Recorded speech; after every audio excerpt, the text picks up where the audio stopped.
পরশুরামের চিকিৎসা সংকট। সন্ধ্যা হব হবে। নন্দবাবু হক সাহেবের বাজার হইতে ট্রামে বাড়ি ফিরতেছেন। বিডেন স্ট্রিট পার হইয়া গাড়ি আস্তে আস্তে চলিতে লাগিল। সম্মুখে গরুর গাড়ি। আর একটু গেলেই নন্দবাবুর বাড়ির মোড়। এমন সময় দেখিলেন পাশের একটি গলি হইতে তার বন্ধু বঙ্কু বাহির হইতেছে। নন্দবাবু উৎফুল্ল হইয়া ডাকিলেন, দাঁড়াও হে বঙ্কু, আমি রাখছি। নন্দর দুবগলে দুই বান্ডিল। ব্যস্ত হইয়া চলন্ত গাড়ি হইতে যেমন নামিবেন অমনি কোঁচায় পা বাঁধিয়া নিচে পড়িয়া গেল। গাড়িতে একটা শোরগোল এবং ঘ্যাচাং করিয়া গাড়ি থামিল। জনকতক যাত্রী নামিয়া নন্দকে ধরিয়া তুলিলেন। যারা গাড়ির মধ্যে ছিলেন তারা গলা বাড়াইয়া নানা প্রকারের সমবেদনা জানাইতে লাগিলেন। আহা হা, বড্ড লেগেছে, থোড়া গরম দুধ পিলা দো। ভাই কি কাটা গেছে? একজন সিদ্ধান্ত করিল মৃগী, আরেকজন বলিল ভীরমি, কেউ বলিল মাতাল, কেউ বলিল বাঙাল, কেউ বলিল আগে ভূত।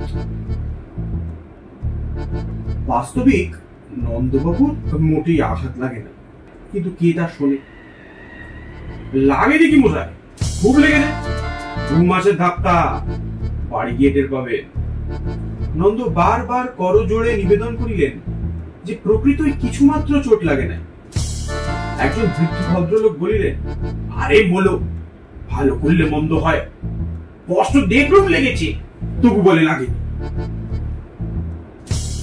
এমন সময় বঙ্কুবাবু আসিয়া পড়ায় নন্দবাবু পরিত্রাণ পাইলেন।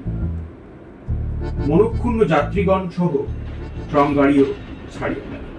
বঙ্কু বলিলেন, মাথাটা হঠাৎ ঘুরে গিয়েছিল, যা হোক, বাড়ির পত্রকু আর হেঁটে গিয়ে কাজ নেই।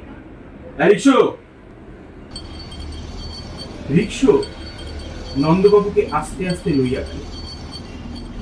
বঙ্কু পিছনে হাঁটিয়া চলিল।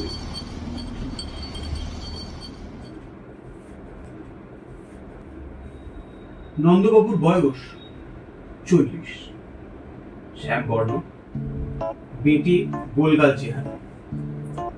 তাহার পিতা পশ্চিমে কমিশনারিয়েটে চাকরি করিয়া বিস্তর টাকা উপার্জন করিয়াছিলেন এবং মৃত্যুকালে একমাত্র সন্তান নন্দর জন্য কলিকাতায় একটি বড় বাড়ি, বিস্তর আসবাব এবং মস্ত একগোছা কোম্পানির কাগজ রাখিয়া যায়। নন্দর বিবাহ অল্প বয়সেই হইয়াছিল, কিন্তু 1 বছর পরেই তিনি বিপত্নী এবং তারপর আর বিবাহ করেন নাই। মাতা বহুদিন মৃতা। বাড়িতে একমাত্র স্ত্রীলোক এক বৃদ্ধা পিসি, তিনি ঠাকুর সেবা লইয়া বিব্রত। সংসারের কাজ ঝি চাকররাই দেখে। নন্দবাবুর দ্বিতীয়বার বিবাহ করিতে আপত্তি না, কিন্তু এ পর্যন্ত তাহা হইয়া উঠে না। প্রধান কারণ আলস্য। Theatre, cinema, football match, race এবং বন্ধুবর্গের সংসর্গ ইহাতে নির্বিবাদে দিন কাটিয়া যায়। বিবাহের ফুরসত কোথায়? তারপর ক্রমেই বয়স বাড়িয়া যাইতেছে, আর এখন না করাই ভালো।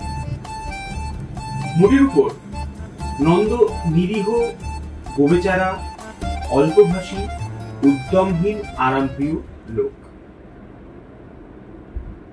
নন্দবাবুর বাড়ির নিচে সুবৃহৎ ঘরে সান্ধ্য আড্ডা বসিয়াছে। নন্দ আজ কিছু ক্লান্ত বোধ করিতেছে, সেজন্য বালাপোষ গায়ে দিয়া লম্বা হইয়া শুইয়া আছে। বন্ধুগণের চা ও পাঁপড় ভাজা শেষ হইয়াছে, এখন পান, সিগারেট ও গল্প চলিতেছে। গুপিবাবু বলিতেছিলেন, শরীরের উপর এত অযত্ন করো না নন্দ, এই শীতকালে মাথা ঘুরে পড়ে যাওয়া ভালো লক্ষণ নয়। নন্দ মাথা ঠিক ঘোরেনি, কেবল মোচার কাপড় বেঁধে। গুপি আরে না না, ঘুরেছিল বই কি, শরীরটা কাহিল হয়েছে। এই তো কাছাকাছি ডাক্তার তফাদার রয়েছেন। অত বড় ফিজিশিয়ান আর শহরে পাবে কোথাও? যাও না, কাল সকালে একবার তার কাছে। বঙ্কু বলিলেন, আমার মতে একবার নেপাল বাবুকে দেখালেই ভালো হয়। অমন বিচক্ষণ হোমিওপ্যাথ আর দুটি নেই। হ্যাঁ, মেজাজটা একটু তিরিক্ষি বটে, কিন্তু গুরুর বিদ্যে অসাধারণ। ষষ্ঠীবাবু মুড়িসুড়ি দিয়া এক কোণে বসিয়াছিলেন। তার মাথায় বালাক্লাভা টুপি, গলায় দাড়ি এবং তার উপর কমফর্টার। বলিলেন, বাপ, এত শীতে অবেলায় কখনো ট্রামে চড়ে? শরীর অসাড় হলে আছাড় খেতেই হবে। অন্তত শরীরটা একটু গরম রাখা দরকার। নিধু বলিল, নন্দা, মোটা চাল ছাড়ো। সেই এক বিরিঞ্চির আমলের ফরাস তাকিয়া, লক্কর পালকি গাড়ি আর পক্ষীরাজ ঘোড়া, এতে গায়ে গতি লাগবে কিসে? তোমার পয়সার অভাব কি বাবা? হ্যাঁ, একটু ফুর্তি করতে শেখো। সাব্যস্ত হইল কাল সকালে নন্দবাবু ডাক্তার তফাদারের বাড়ি যাইবেন। Doctor Tafadar MD MRAS, grey স্ট্রিটে থাকেন। প্রকাণ্ড বাড়ি, দুখানা মোটর, একটা ল্যান্ডো, খুব বসা, রোগীরা ডাকিয়া সহজে পায় না। 1.5 ঘন্টা পাশের কামরায় অপেক্ষা করার পর নন্দবাবুর ডাক পড়িল। ডাক্তার সাহেবের ঘরে গিয়া দেখিলেন এখনো একটি রোগীর পরীক্ষা চলিতেছে। একজন স্থূলকায় মারোয়ারি নগ্ন গাত্রে দাঁড়াইয়া আছে। ডাক্তার ফিতা দিয়া তাহার ভুঁড়ির পরিধি মাপিয়া বলিলেন, বস সওয়াইচ পড় গয়া। রোগী খুশি হইয়া বলিল, নবজ তো দেখিয়ে। ডাক্তার রোগীর মণিবন্ধে নাড়ির উপর একটি মোটর কারের স্পার্কিং প্লাগ ঠেকাইয়া বলিলেন, বহুত মজা সে চল রহা। রোগী বলিল, জবান তো দেখিয়ে। রোগী হাঁ করিল। ডাক্তার ঘরের অপর দিকে দাঁড়াইয়া অপেরা গ্লাস দ্বারা তাহার জিভ দেখিয়া বলিলেন, থোড়ি সি কসর হ্যায়, কাল ফির আনা। রোগী চলিয়া গেলে তফাদার নন্দর দিকে চাহিয়া বলিলেন, ওয়েল? নন্দ বলিলেন, আগে বড় বিপদে পড়ে আপনার কাছে এসেছি। কাল হঠাৎ ট্রাম থেকে। তফাদার, কম্পাউন্ড ফ্র্যাকচার, হাড় ভেঙেছে। নন্দবাবু আনুপূর্বিক তার অবস্থা বর্ণনা করিলেন। বেদনা নাই, জ্বর হয় না, পেটের অসুখ, সর্দি, হাঁপানি নাই। ক্ষুধা কাল হইতে একটু কমিয়াছে। রাত্রে দুঃস্বপ্ন দেখিয়াছে। মনে বড় আতঙ্ক। ডাক্তার তাহার বুক, পেট, মাথা, হাত, পা, নাড়ি পরীক্ষা করিয়া বলিলেন, জিভ দেখি। নন্দবাবু জিভ বাহির করিলেন। ডাক্তার ক্ষণকাল মুখ বাঁকাইয়া কলম ধরিলেন। প্রেসক্রিপশন লেখা শেষ হইলে নন্দর দিকে চাহিয়া বলিলেন, আপনি এখন জিভ টেনে নিতে পারেন। এই ওষুধ রোজ 3 বার খাবেন। নন্দ, কিরকম বুঝলেন? Tafadar, very bad. নন্দ সভায় বলিলেন, কি হয়েছে? তফাদার, আরো দিন কত ওয়াচ না করলে ঠিক বলা যায় না, তবে সন্দেহ করছি cerebral tumour with স্ট্র্যাঙ্গুলেটেড ganglia.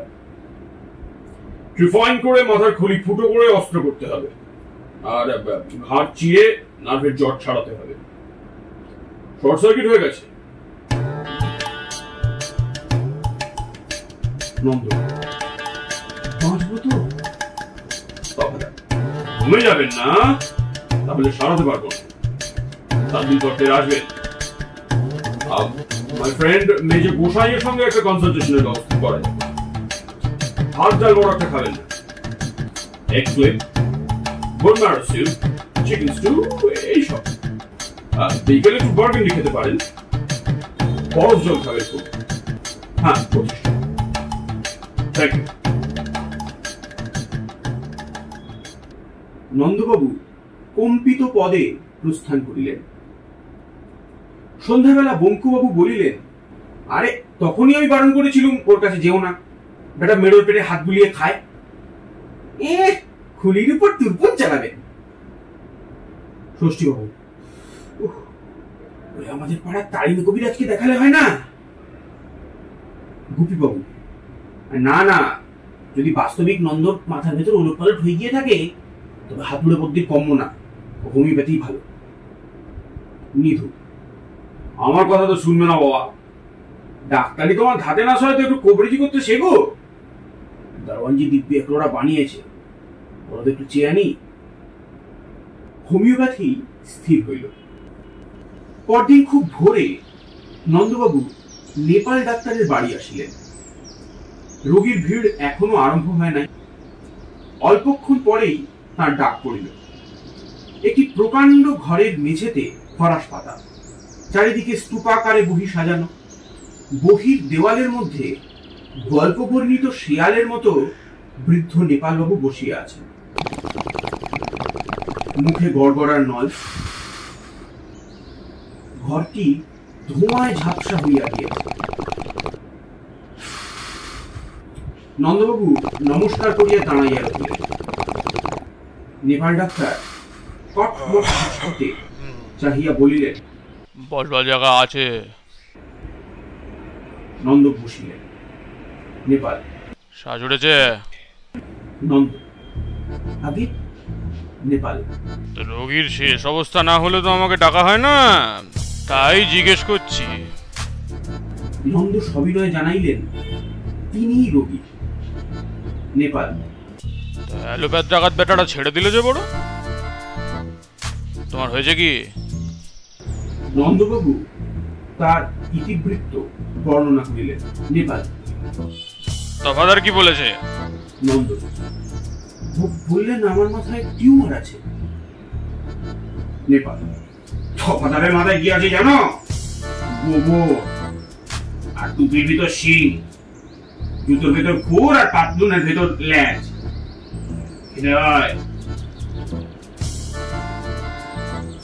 Nanda, দুদিন থেকে একেবারে হয় না। নেপাল, ঘুম হয়? নন্দ, না। নেপাল, মাথা ধরে? নন্দ, কাল সন্ধেবেলা ধরেছিল। নেপাল, মালিক? নন্দ, আগে হ্যাঁ। নেপাল, না ডান দিক? নন্দ, আগে হ্যাঁ। নেপাল ধমক দিয়া বলিলেন, ঠিক করে বলো। নন্দ, আগে ঠিক মধ্যিখানে। নেপাল, পেট কামড়ায়? নন্দ, সেদিন কামড়ে ছিল, নিধে কাবলি মোটর ভাজা এনেছিল, তাই খেয়ে। নেপাল, পেট কামড়ায় না মোচড় দেয় তাই বলো। নন্দ বিব্রত হইয়া বলিলেন, হাঁচড় পাঁচড় করে। ডাক্তার কয়েকটি মোটা মোটা বহি দেখিলেন। তারপর অনেকক্ষণ চিন্তা করিয়া বলিলেন, একটা ওষুধ দিচ্ছি, নিয়ে যাও। আগে শরীর থেকে অ্যালোপ্যাথিক বিষ তাড়াতে হবে। 5 বছর বয়সে আমার খুনে বেটারা 2 প্লেট কুইনিন দিয়েছিল, এখনো বিকেলে মাথা টিপ করে। 7 দিন পরে ফিরে এসো, তখন আসল চিকিৎসা শুরু হবে। নন্দ,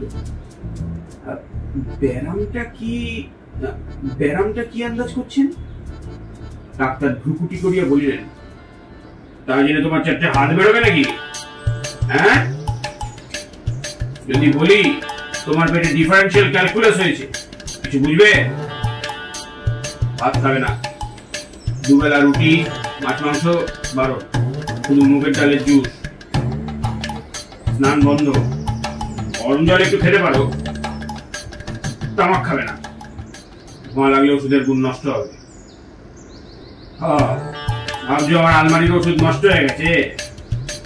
সে ভয় নেই, আমার তামাকের সালফার 30 মেশানো থাকে। ফি কত তাও বলে দিতে হবে না?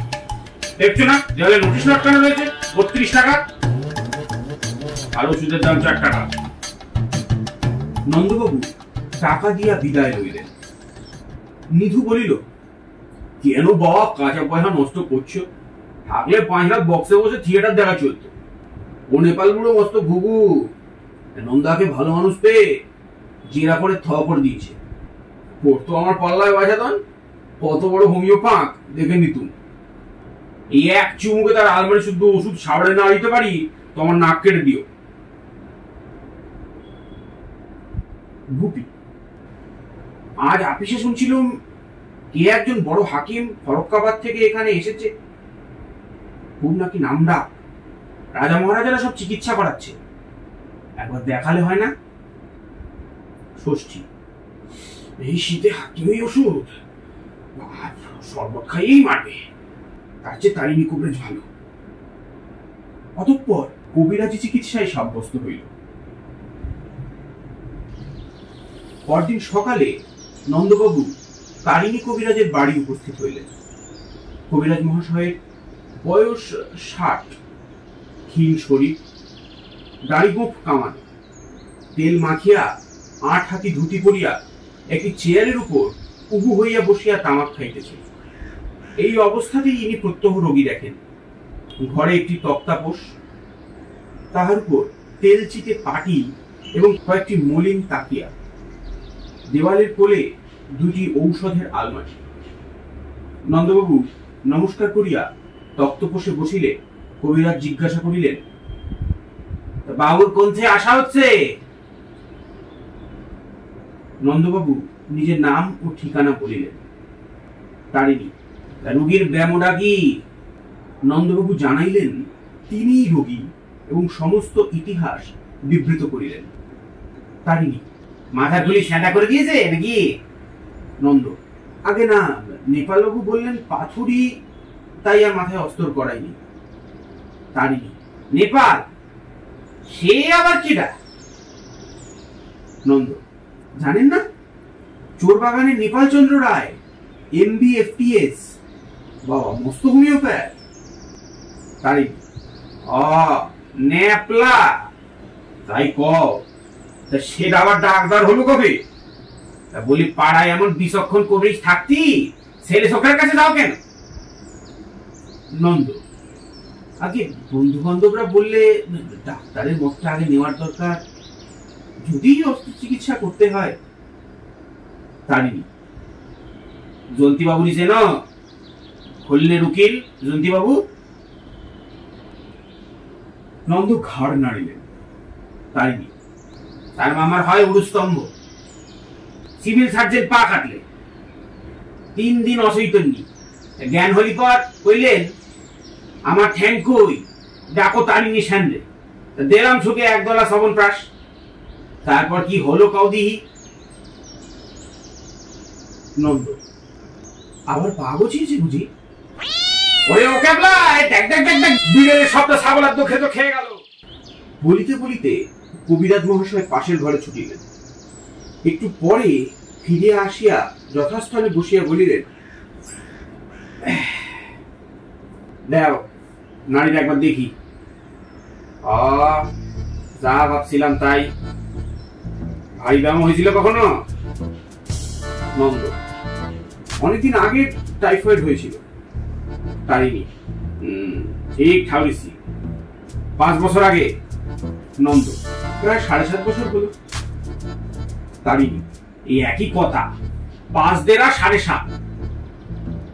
রাতিকালে বমি হয়? নন্দ, আগে না। তারিণী, হয়, জানতে পারো না, নিদ্রা হয়। নন্দ, ভালো হয় না। তারিণী, হবেই না তো, উর্দু হয়েছে কিনা রাত কনকন করে। নন্দ, আগে না। তারিণী, করে, জানতে পারো না। যাও, তুমি চিন্তা করনি বাবা, আরাম হয়ে যাবানে, আমি ওষুধ দিচ্ছি। কবিরাজ মহাশয় আলমারি হইতে একটি শিশি বাহির করিলেন এবং তাহার মধ্যস্থিত বড়ির উদ্দেশ্যে বলিলেন, লাফাইস নিয়ে, থাম থাম, আমার সব জীবন্ত ওষুধ, ডাকলি ডাক শোনে। এই বড়ি সকাল সন্ধি একটা করে খাবা, আবার 3 দিন পরে আসবা, বুঝেছো? নন্দ, আগে হ্যাঁ তাই তাই বুঝেছো। অনুপান দিতে হবে না? ট্যাবা লেবুর রস আর মধুর সাথী মারি খাবা, ভাত খাবা না। ওল সিদ্ধ, কচু সিদ্ধ এইসব খাবা, নুন শোবা না। মাগুর মাছের ঝোল একটু স্যানি দিয়া রাধি খাতি পারো, গরম জল ঠান্ডা করে খাবা। নন্দ, কিন্তু ব্যারামটা কি? তারিনি যারে কয় উদুরি, উদ্দু শেষটাও কইতে পারো। নন্দবাবু কবিরাজের দর্শনী ও ঔষধের মূল্য দিয়া বিমর্ষ চিত্তে বিদায় লইলেন। নিধু বলিল, কি দাদা, বকরেজি স্বাদ মিটলো? গুপি, না, এসব বাজে চিকিৎসার কাজ নয়, কোথাও চেঞ্জে চল। বঙ্কু, আমি বলি কি, নন্দ বেথা করে ঘরে পরিবার আনো, এরকম দামড়া হয়ে থাকা কিছু কাজের কথা নয়। নন্দ চি চি স্বরে বলিলেন, আর পরিবার কোন দিন আছি কোন দিন নেই, এই বয়সে একটা কচি বউ এনে মিথ্যে জঞ্জাল জোটানো। নিধু বলিল, নন্দা একটা মোটর কেন মারি, 2 দিন হাওয়া খেলেই চাঙ্গা হয়ে উঠবে। 7 সিটার হাটসান, সেটের কোলে আমরা তো 5 জন আছি। ষষ্ঠী, তা যদি বললে তবে আমার মতে মোটর কারো যা, পরিবারও তা, ঘরে আনা সোজা, কিন্তু মেরামতি খরচ জোগাতে প্রাণান্ত। আজ টায়ার ফাটলো, কাল গিন্নির অম্বল চুল, পরশু ব্যাটারি খারাপ, তরশু ছেলেটার ঠান্ডা লেগে জ্বর। অমন কাজ করুন আনন্দ, জেল বার হবে। এই শীতকালে কোথা দুদণ্ড লেপের মধ্যে ঘুমবো মশায়, তা না সারা রাত টেন টেন টেন টেন। নিধু, ষষ্ঠী বড় এরকম হিসেবি লোক, এটি মোটা সোটা রোলা ভাল্লুকে মেয়ে বিয়ে করলে ভালো করতে, কম বলে খরচা বাঁচত। গুপি, যাহা 52 তাহা 53। কাল সকালে নন্দ একবার হাকিম সাহেবের কাছে যাও, তারপর যা হয় করা যাবে। নন্দবাবু অগত্যা রাজি হইলেন। হাজিক উল মুলক বিন লুকমান নুরুল্লাহ গজন ফরুল্লাহ আল হাকিম ইউনানি লোয়ার চিতপুর রোডে বাসা লইয়াছেন। নন্দবাবু তেতলায় উঠিলে একজন লুঙ্গি পরা ফেজধারী লোক তাহাকে বলিল, আসেন বাবু মশাই, আমি হাকিম সাহেবের বীর মুন্সি, কি বেমারি বলেন, আমি লিখে হুজুরকে ইত্তলা ভেজিয়ে দেব। নন্দ, बीमारी की সেটা জানতেই তো আশা বাপু। मुंशी, तब भी कुछ तो बोले, ना तकती, बुखार, पिल्ली, चेचक, घेघ, बवासिर, रात अंधी। नंद, ওসব কিছু বুঝলাম না বাপু, আমার প্রাণটা ধরপড় করছে। মুন্সি, সোহি বলেন দিল তড়পনা। মোহর এনেছেন? নন্দ, মোহর? মুন্সি, हाकिम साहब, चांदी सोना नजराना 2 मुहर ना থাকে আমি দিচ্ছি 45 টাকা, আর बट्टा 2 টাকা, আর রেশমি রুমাল 2 টাকা। দরবারে যে আগে হুজুরকে বন্দগি জনাব বলবেন, তারপর রুমালের উপর মুহর রেখে সামনে ধরবেন। মুন্সি নন্দবাবুকে তালিম দিয়া দরবারে লইয়া গেল। একটি বৃহৎ ঘরে গালিচা পাতা, এক পাশে মসনদের উপর তাকিয়া হেলান দিয়া হাকিম সাহেব খোরশিতে ধূমপান করিতেছেন।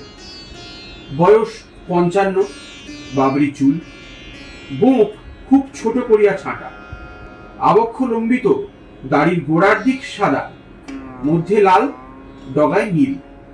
পরিধান সাটিনের চুড়িদার ইজার, কিংখাপের জোব্বা, জরির তাজ।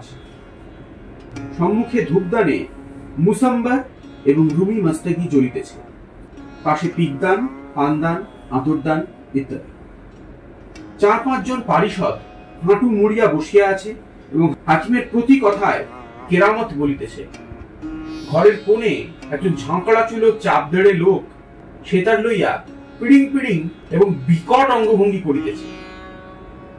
নন্দবাবু অভিবাদন করিয়া মোহর নজর দিলেন। হাকিম ঈষৎ হাসিয়া আদরদান হইতে কিঞ্চিত তুলা লইয়া নন্দর কানে গুঁজিয়া দিলেন। মুন্সি বলিল, আপনি বাংলায় বাতচিত বলেন, আমি হুজুরকে সমঝিয়ে দিব। নন্দবাবুর ইতিবৃত্ত শেষ হইলে হাকিম ঋষভ কণ্ঠে বলিলেন, স্যার লাও। নন্দ শিহরিয়া উঠিলেন। মুন্সি আশ্বাস দিয়া বলিল, ডরবেন না মশাই, জনাব কি আপনার সির দিখলান।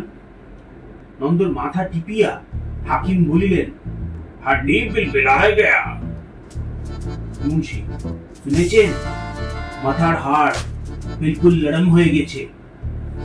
হাকিম তিন রঙা দাড়িতে আঙ্গুল চালাইয়া বলিলেন, সুরমা সুরখ। একজন একটা লাল গুঁড়া নন্দর চোখের পল্লবে লাগাইয়া দিল। মুন্সি বুঝাইল, আখ ঠান্ডা থাকবে, নীল হবে। হাকিম আবার বলিলেন, রোগান বাব্বার। মুন্সি হাঁকিল, এজি বাব্বার, আস্তরা লাও।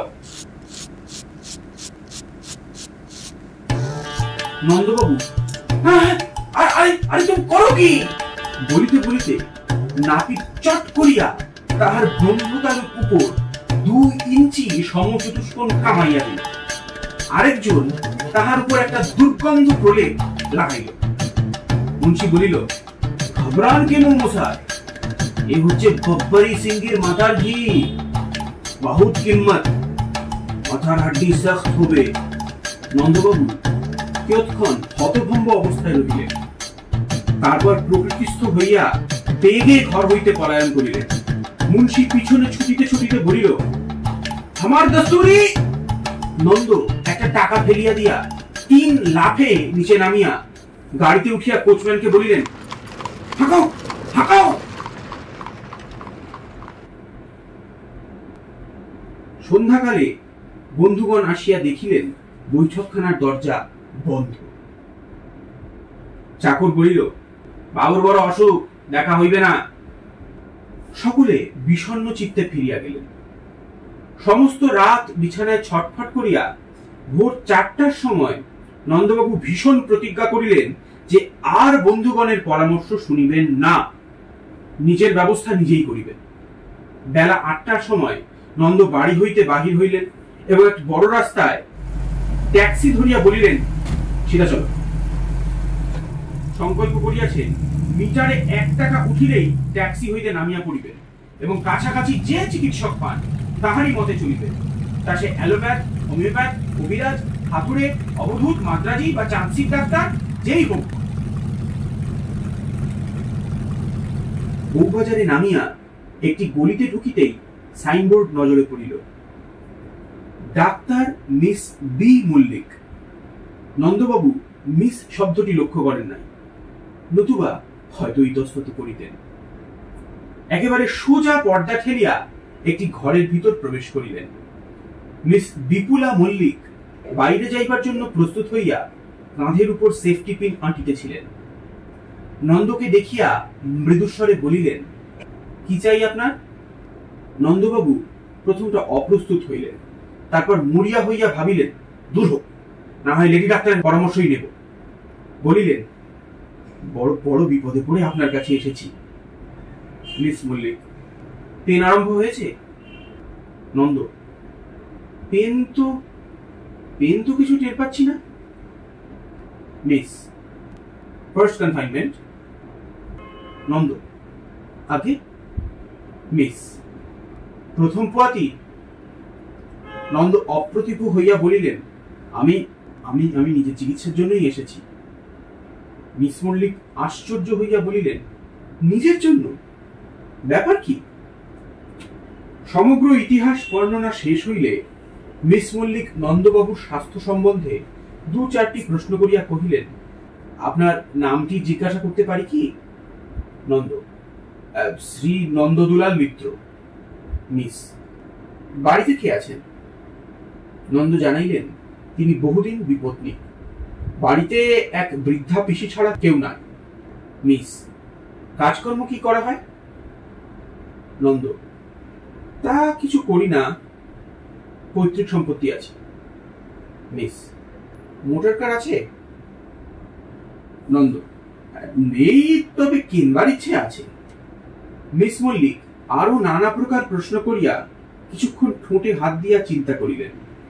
তারপর ধীরে ধীরে বামে দক্ষিণে ঘাড় নাড়িলেন।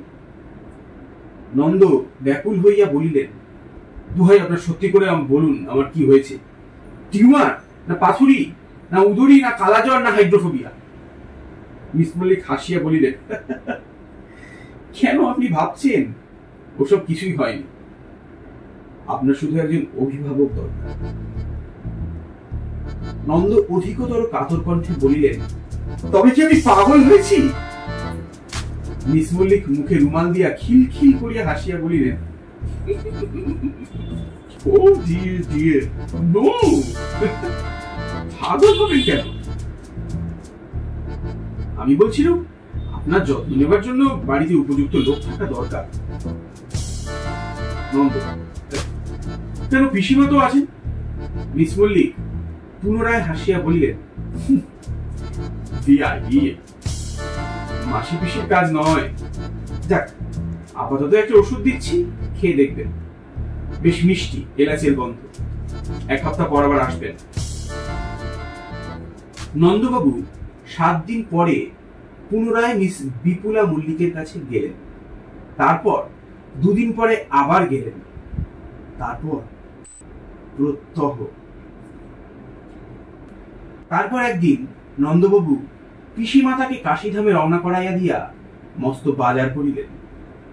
1 ঝুড়ি গলদা চিংড়ি, 1 ঝুড়ি মটন, তদনুযায়ী ঘি, ময়দা, দই, সন্দেশ ইত্যাদি। বন্ধুবর্গ খুব খাইলেন। নন্দবাবু জরিপার সূক্ষ্ম ধুতির উপর সিল্কের পাঞ্জাবি পরিয়া সরজ্জ সস্মিত মুখে সকলকে আপ্যায়িত করিলেন। মিসেস বিপুলা মিত্র এখন আর স্বামী ভিন্ন অপরোগের চিকিৎসা করেন। তবে নন্দবাবু ভালোই আছেন। মোটর কার কেনা হয়েছে। দুঃখের বিষয়, সান্ধ্য আড্ডাটি ভাঙিয়া গিয়েছে।